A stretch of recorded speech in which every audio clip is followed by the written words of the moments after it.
how do I raise someone who stays aligned with their values, Right. and has the courage to stand in those values when faced with so much pressure from the outside world? Like, that's exactly what you're talking about. Yeah, Piggy, exactly. why isn't anyone saying stop it? Because everyone's afraid. Hi, I'm Cheryl Medeiros. And I'm Colleen Hungerford, and this is We're Doing This Right, right? A podcast for the whole woman, mind, body, soul, and business. It's humor infused, as real as it gets, inspiring, and you'll walk away with real usable tools for life and business. If you love what you're hearing, please share with a friend, subscribe so you'll never miss an episode, and rate and review whenever you listen. So find your earbuds, lace up your walking shoes, or cozy up with a beverage of your choice. It's time to dig in.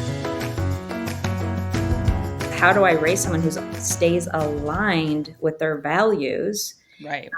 And has the courage to stand in those values when faced with so much pressure from the outside world? Like, that's exactly what you're talking about. Piggy, Yeah, exactly. why isn't anyone saying stop it? Because everyone's afraid. And as a woman, I had to remember to protect my son's vulnerability. That was my biggest job. And that wasn't what I did for a long, long time. What I did was I sort of punished him when he made bad choices. When he got off the reservation, and he like made the choices that weren't aligned with what I believed were our core values. And what I had to remember was I had to trust that I set those values in place early enough and that they were strong enough that he would always come back to them, even when he got off the reservation, without me going in there and shaming him and making it worse, which is what I was guilty of doing. I'm like, what's wrong with you? And why did you do that? Well, of course they do that. But I instead had to learn to be the reminder of love, of like, oh, wow, how did that feel for you when you got off the reservation, when you made that choice? So that I was a soft place for him to land and not a like second bullet in his experience of shame. And I think I spent, unfortunately, a fair amount of time shaming him unconsciously. Like, I wasn't Sure. doing, I was like being a good parent, Right, that whole thing. But I think if we really kind of know, like, that's not what he needed. Now, you might have a kid who does need that. You have to be in your own discernment and strong enough to know, what does this what does this energy system need to get back connected to themselves? right. And I had to correct that. And I started correcting it when I started realizing what I did. He was probably closer to 20. And it Okay. took me a long time. He's 27 now, and we're still working it out. Like, and I didn't like sit down with him and say, this is what we're doing now. I changed my behaviors. And I remember the first time I did it. And it was a conscious choice. He had said something, and I typically would have a reaction that would be rooted in judgment and criticism. And this time I didn't. And he just stopped in his tracks. I remember he's standing in the kitchen. He's looking around. He goes, this is different. Why are you saying that? Like, I was really, so he had a real noticing. And I'm like, what are you talking about? I kind of just played dumb, but I had to replant all these seeds that I had to undo of years of doing. So my advice to anyone listening is, like, be gentle with yourself. I didn't do a great job, but I had to first be gentle with myself and not beat myself up for doing what I thought I was doing right. Right. And then slowly undo. And this is true of all our relationships. We cause harm in all our relationships. And we have to undo that harm by planting new seeds from love and compassion. And it takes time. So a lot of people go, well, I did that already. And I'm like, well, if you've been doing the thing for 20 years, it might take a minute to shift the pattern.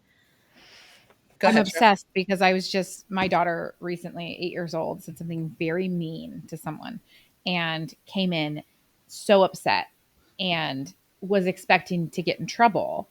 And I was just full of questions. Yes. And, I tried really hard because I know from me being me, like, I'm the hardest on myself. Mm-hmm. Like there was never a time I could get in more trouble with someone else, a third party, than I already had gotten into with myself, because I have strong values and when I didn't live in alignment. And I'm watching her at 8 years old now do the same thing. And like you said, like I do want to be the soft place for her to land, and the place where she can come to and learn the Yeah. true. But it is, I mean, it's so hard to unlearn myself Yeah. the reaction. And my mom actually was here when that happened. And my mom's walking through the house beating herself up about how come her granddaughter said, and I'm just watching like this generational, like us all beating ourselves up that we made a mistake, or Yes. that someone related to us that we're responsible for made a mistake. It was just such an interesting dynamic to watch it, and Yep. really to not shame and Mm-hmm. pile on the guilt and the things that are already happening. I mean, Yep. it's that way for me still in my business. And like if I drop the ball on something and my partner wanted to beat me up on it, she totally could. But like I've already done it worse than you ever could. Right. Yep. And Right. we have to remember that because most of us are beating ourselves up most of the time. And we Mm-hmm. have very little self compassion and we have very little awareness that we're even beating ourselves up. It's just this record player that we're playing over and over in our minds that's so automatic that we're not even aware that it's playing anymore. I think Yes. too, it's tricky when you're trying so hard. Like I think Cheryl and I try really hard to be very like quote unquote good parents, as we all do, right? And then your kid goes and does something that you're like, oh, why do you say that? Like it's it's one thing if your kid is getting bullied, which is awful, and then you're like trying to help them work through that. But it's a different experience when your kid is doing the bullying or saying the mean things. And I've, like had to deal with that a little bit with Vivian, where she was like, there was a weird situation with friends, or I've seen it with one of her friends' moms where it's like, it's different if there's a family where there's a lot going on in the family and the parents are whatever. But when you are like a conscious parent who is present and then your kid is going out and doing these things, it's hard to navigate as a parent because it's also hard to navigate as a kid, right? Yeah. Like clearly they're trying to figure out, they're testing boundaries or doing things or hearing whatever it is, right? But I think we don't talk enough about like, typically you'll hear people say the talk track is, well, some things they must have dickhead parents if their kid's being a dick at school, right? And that's not always the case, but we don't really Because like, we love to blame. We yes. want to blame rather than get curious. I mean, Cheryl, what you said earlier is like I worked really hard to get curious when was it Vivian that came in the room? No, Um, Vivian's mine, but yes. Obviously mine, but same, It same. doesn't matter. Same, same. track Yeah. of everyone's names when your 8-year-old came in. And the thing is, it's like this is all rooted in judgment, right? We Mm-hmm. all we're riddled with judgment. It's like wired into our DNA. And it even doesn't matter what your religious background is because there's judgment in all religions, but we have been programmed to judge from very early on, good and bad. Yep. Bullying is bad. Being the victim of a bully is better than being the bully. Like Right. all of that, there's all this judgment rather than get into a state of deep like trust. Like bullying is happening and Mm-hmm. it's neither good nor bad, it's just happening. And what if everything is happening in perfect order for everyone's evolution and growth? Now, it doesn't mean we have to like it. It doesn't mean we have to prefer it. I don't prefer, Or Piggy. encourage it. We don't have Yeah. to encourage it. What we want to encourage is, the story of the two wolves. You're going to feed the good or feed the bad. We want to feed the good. But we also get to get really curious. When my kids were little and they would cause harm to one another, I would say, "Oh, come over here. Look at, your little sister's face. How does it make you feel that when you took that toy, she's crying and feeling sad?" Like, get embodied about the impact you're having. And the truth is, we need to try things on as human beings. Like, kids like to Mm-hmm. experiment. So, I need to try on what it's like to be a bully so that I can feel in my body. Does that feel good to me? Like, do I want to be that in the world? And the more we bring our sense of curiosity versus our sense of judgment into the room and into the space with one another, the more we open up and get really like inside the minds and hearts of our little ones and our partners and our, everyone else. My son and I were watching the Charlie Brown Christmas special. My 27-year-old son and I watched the Charlie Brown Christmas special last night. And I haven't seen it in so many years. It was just like funny. Came up on Netflix. We're like, let's watch it. And we're looking at each other the whole time. We're like, this is toxic. This is terrible. Like, they're so mean to Charlie. They bully him. They call him a blockhead. Lucy is constantly abusing him. Like, this is so politically incorrect now. And we're laughing because we're like, no one could make anything like this today. But Right. there is just this way in which we have been conditioned to judge each other so much, good, bad, right, wrong. And when we get out of that state of judgment, which is really control, judgment is just rooted in control. When we get out of that state, we can really get into a sense of deep curiosity. It changes the whole game. That's my husband and I. We bounce off each other all the time ideas, and he manages a department of like 50 something people, and like we're talking about all this like this is only happening to children, but like my husband is managing 50 something children is what it feels like, because it's the same shit. It's the bullying, it's the picking on, it's the like flew off the handle, couldn't control themselves, couldn't regulate, all those things. But what we always come back to and we'll remind each other is like, okay, when you start, like approach that with curiosity, because that is how you will get that. You will de-escalate. You will not put them on the defensive. They will feel like this is a safe place to have a conversation. And like, I'm encouraging my kids. I encourage every like anytime I have the opportunity and someone's like, how do I handle this? I say, start with curiosity. How did it happen? Why did it happen? What's going on? Are you okay? Rather than you did. It's coming back to the other side of it. And it's powerful. It is really like, even did I talk about this? I talked about this on our last episode, how I was out of the country and my voicemails weren't working. Like I could see the dictation, but I couldn't hear it. And so I couldn't hear any tone, and I was only reading the dictation. And it was really, I took it really poorly. And before I even got home and was able to hear the tone, I did send a message, and I approached with curiosity. And I said, I'm noticing conversations between us feel short. Is this because you're trying to respect that I'm on vacation, or are you feeling, or am I, like, are you upset? And they said, well, I'm a little bit disappointed, but, and was able to like tell me, but it was disarming and gave them a safe place to tell me the truth of like, where are we? And so I love that you say that, because I teach in my programs this one simple question to ask to locate yourself. So what you're pointing at is like staying in curiosity versus judgment, which is super hard for us to do. But the first thing we need to know is, am I in judgment? Like most of us, like I said, don't know we're in judgment.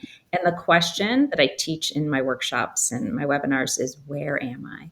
And that question helps discern, am I in a state of trust and curiosity, or am I in a state of fear and threat? And most of us are in fear and threat 90% of the time and not even aware of it, because our lives are so crazy and so busy. And we're just like, did I get the groceries? Did I get dinner? Did I have dinner? Did I get the Christmas list? Did I get the, like, that's just running us. And then anything on top of it's just going to tip us off the scales. So having that awareness, like, where am I? And then this question you asked, like you approach them with, I noticed the email feels short, and here's this is my This is a experience. story that I'm telling in my own. And here's a story I'm telling, which is a very different thing to say. Your emails are short and they feel really abrupt and confrontational. Like, then you're in that state of like fear and control and threat, right? So like, why are they acting so short with me? So I think taking responsibility for your own reactivity, taking responsibility for your own awareness, and being able to shift yourself into a real curious state is the one skill that we lack so much in our culture, because we're so reactive. And it's an I'm important. trying to teach my kids to pause before reacting too, because it's the same. Like I notice between them when they're fighting, or me, even when they're like, I no longer am breaking up like truly physical fights between my kids. like, but I am a referee all freaking day long. And I'm trying to like pause. Like, I don't have to fly off the handle. Nobody's body is at physical risk in this moment. Right. And having to like come back into myself so that I can be regulated when I'm separating whatever it is that is the current hot item that we're fighting over. This morning it was a pair of jeans, in case anybody's wondering. It The happens. 6-year-old and the 8-year-old both wanted to wear the same pair of jeans this morning. So. Well, and I find in business a lot, like this is something I'm dealing with my team is we love to jump to conclusions or create stories or conjecture about things. And something my director of operations and I are really starting to do is like say, okay, we're not going to conjecture about what this person might be thinking or feeling or how they're going to react. I think a lot of times in our jobs, sometimes we have to predict or come up with alternate ways of how a person's going to react and how we're going to respond to that. But what I have found is it really spins us up, right? Yeah. Like we start to really get anxious, angry, all of these things because we've created some story that we don't even know is true or not, Yep. right? Or like we're like, oh well, he's gonna get so mad about this, and it's like maybe he won't. Maybe he's gonna be like, great, that sounds awesome. But to your point, we always defect to the bad. Sorry, Charlie. Charlie, you were But so good during our 1 hour business planning session, and now you're barking off the charts. Such a dick. he's got something to say. He wants to contribute. I want to say something about that because this is such an important thing. Like people do this all the time, especially in relationships, and men do it all the time because they're always trying to control their partner's responses. But kids do it all the time. Kids are so smart. It's like, well, they're going to get angry. I don't want to say that because they're going to get angry. And so we start like shape shifting ourselves and losing our own authenticity because we're trying to control their responses. We do that, and we do that particularly as women, but men do it so much because we're afraid I can't handle their anger. I can't. My daughters do this all the time with their dad because their dad's a bully. So if he doesn't like their response, or if he doesn't feel like he can control them, they're grown women. They're like in their 20s. He knows exactly what to say, and it immediately shrinks my daughters. And I'm like, you're just letting yourself be bullied in there. But it's not fair. And he's mean and he's saying this. And I'm like, yes, he's trying to control you. You are a powerful woman. You can handle someone's anger. You do not need to run away from it. You do not need to let it shrink you. You have power.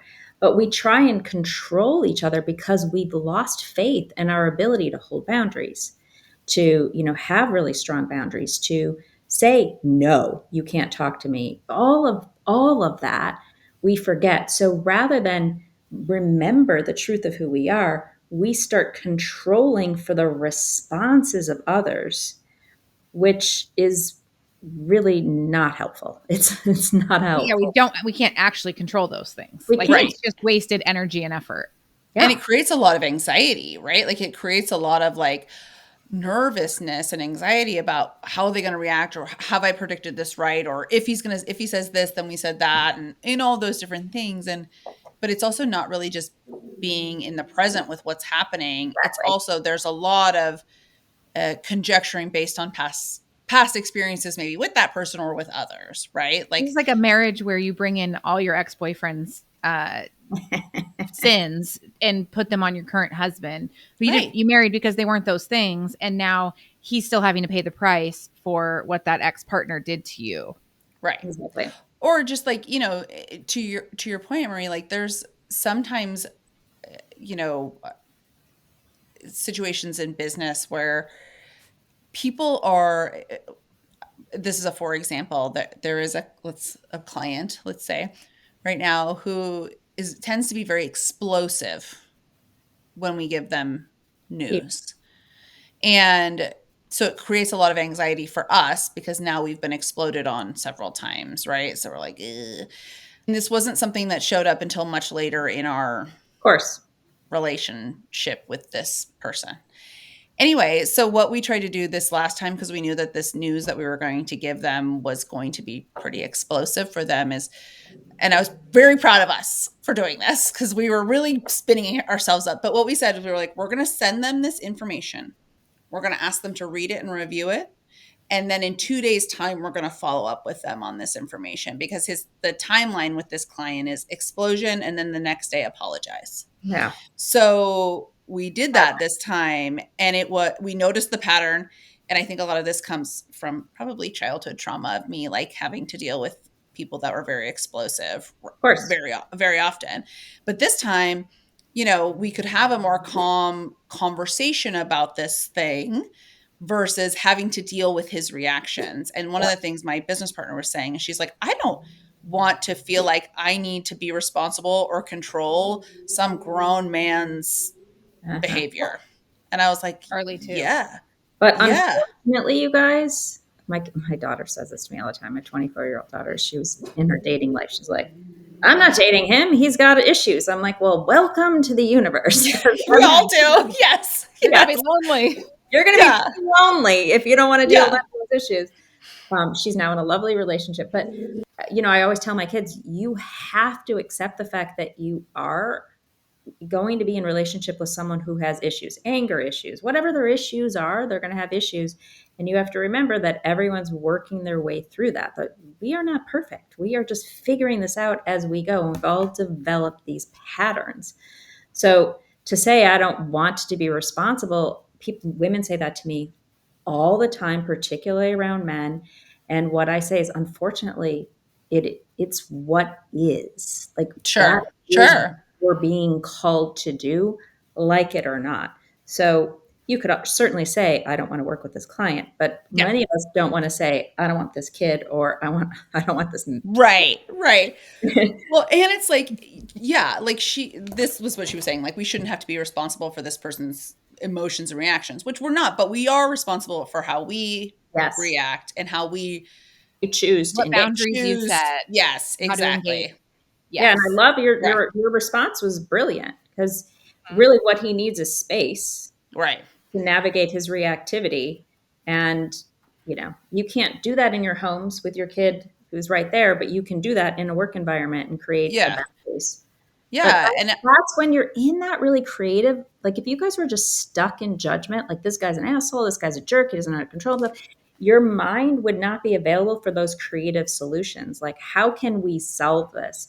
So back to what we were talking about, curiosity, like, when we get into a state of curiosity, how can I navigate this so it's a win for all? So we win and he wins. Yeah. And I think I try to take a really, and again, I'm not perfect by any means, but I try to take a really holistic and, like, positive, for lack of a better term, approach to people, right? Like, okay, here's the whole picture behind what's going on here. Like, they're selling their house. That's a very stressful situation. They've got X, Y, and Z happening over here. A lot of times this anger, while it's not appropriate to be exploded on by me, probably has not a lot to do with me and has a lot to do with all of these other factors. And at least for me, it makes it easier for me to be like, okay, cool. Like, I understand that he's angry. It's not about me per se. I shouldn't necessarily have to be the landing pad for all of this, but here we are, and here's how we can kind of navigate this moving forward. And I think some people have a hard time. I tell a lot of people, like, not everything is about you. And I mean that in that, like, he's yelling at you, but it's not about you. It's about all these other things out here. Like, it's not you who is always. That's why we have the saying, don't shoot the messenger. Yeah. Literally. Yeah. Literally. But I think people tend to take things so personally. And almost in a self-centered way, that we think that Cheryl, you're the one who says this, like, oh, you think I am. like, so you must be so important. So, like, the fact that someone's thinking about you so much, you must be so important. Like, I don't want to wear a tank top because people are going to look at my arms. Wow, you must be really important that they're going to be thinking about your arms and your tank top. Like, how kind of self-centered our worlds are, that we're so self-important. And I had a manager call me out on that once, and that was useful. That was helpful to be able to remove myself from the center of every situation. Yeah. Yeah. It's it's big work, but I do think this idea of coming back to self, again and again and again and again, and reminding yourself you are an empowered being and you have agency and sovereignty and choice, and the way you are being has an impact on the people you're around, and you get choice around the way you want to be at every moment and every second, every day. Even though it Amazing. doesn't always feel like I have a choice about how I'm going to react, but It we does do. not.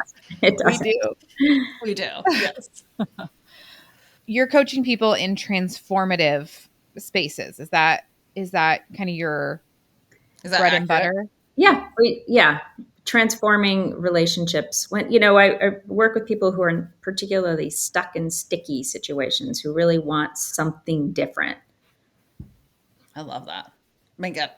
Everyone? Is that just everyone? Do you That's coach pretty much everyone? everyone. That's pretty much the whole point. No one is happy in their relationships, but now that's an exaggeration. But like, there's some relationship in your life that isn't the way you want it to be, and you just don't know how to get there. Yeah. And I really love working with people on sharing the tools, because this is just it. Easy relationships are just that, they're easy. So Right. everyone says you have your favorite child or your whatever. It's like, well, that's just because there's no conflict over there. It's really easeful. You know what? It's so funny you say that. Somebody asked me that the other day. This man that I was meeting for coffee, like a work thing, and he was like, "Oh, he had 4 kids, and I have 3 kids." He's like, "So which?" He's like, "Come on, which one's your favorite kid?" And I was like, Uh-huh. I don't really have a favorite kid. I'll tell you who my easiest kid Yeah. is, Yeah. right? Like, and that is very different. But that doesn't mean he's my favorite. Like, I don't have a favorite. Like, that's just not a thing. But this one's easy for these reasons in this season, because also Yes. that Yeah, that that changes changes from time to dramatically time. too. So anyway. Annmarie, you have 9. Which one's your favorite? My favorite is the spa. That's my favorite. Yeah. Yeah. Oh My my mom used to always gosh. say her favorite was the dog. Yeah. Uh, Oh my which at God. moments, I mean, I still have a puppy, so I would not say he's my favorite right now. He's as No, much of a Charlie is total not my favorite right now. He's the worst. Alex and I have been joking that like June, our 5-year-old, is the easiest right now. And I was like, so is she your favorite? He's like, she's at my favorite age. And I'm Yeah. like, is Oh that yeah. what it is? It's the phase that she's in that is the easiest because, the 8-year-old now we're really navigating social, emotional, friendship. It's harder. We have more emotions. My middle daughter has something happening that makes it so she can't control herself. And that's difficult to parent, where normally she would have been like my easiest.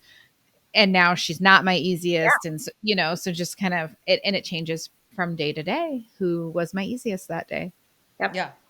I always said I'm terrified of the teen years, and that was the hardest parenting time for me. Oh God, we're not even there yet. I Yeah. know. We're so far. I dread, and even now we're just on the cusp, but my youngest is 21, and I'm like, there's like another year. We can't, like, because they're still in that, just once they get out of college. And then it's I a think that whole, we're always doing this.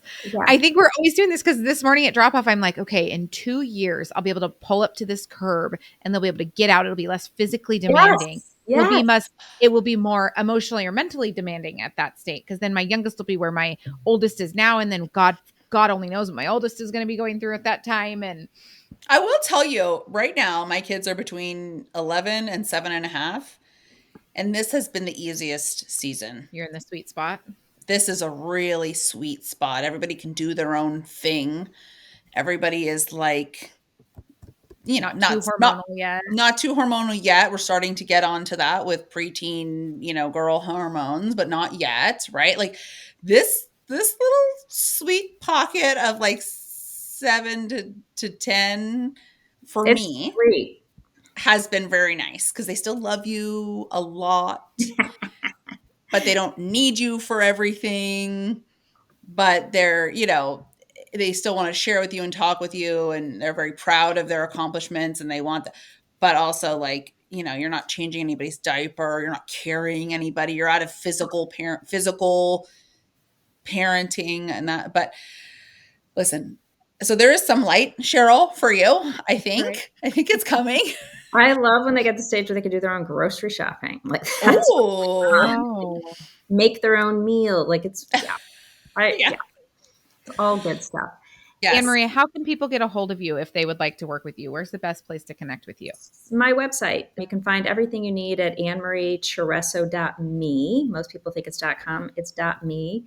And you can go to Instagram from there. You can get my free quiz there. I have a quiz there on how to find your conflict style, which is really a fun quiz. I have a free masterclass in there. Lots of great stuff. So that's a good place to start. Awesome. And Awesome. who do you want to work with? Who should be calling you? I super love working with women like yourselves. And I love you guys both have businesses aside from what you're doing here. First of all, you have your hands full, but the impact you're making, right? Like you have a family system, then you have a relationship system, and then you have other systems where you're impacting work systems. All of everything you're learning about yourself, you're learning through the people you're working with in your family life and your work life. So women like you are perfect. Oh, thank Amazing. you. Yes. Well, thank you so Wonderful. much for your time. We're so grateful and keep doing it right. Thanks, you Thank guys. Really you. fun to be with you. Really good. That's a wrap. Thank you for joining us on this journey of laughter, life, and growth. And remember, you're not alone on this path to success. We're right here with you every step of the way. Please remember to hit that subscribe button so you never miss an episode. And if you found value in today's conversation, we'd be thrilled if you would leave us a review on your favorite platform. Your feedback means the world to us. And don't forget to share this podcast with your friends, family, and anyone who could use a good laugh and some practical insight into navigating the challenges and triumphs of our minds, body, soul, and business. Remember, we're doing this right.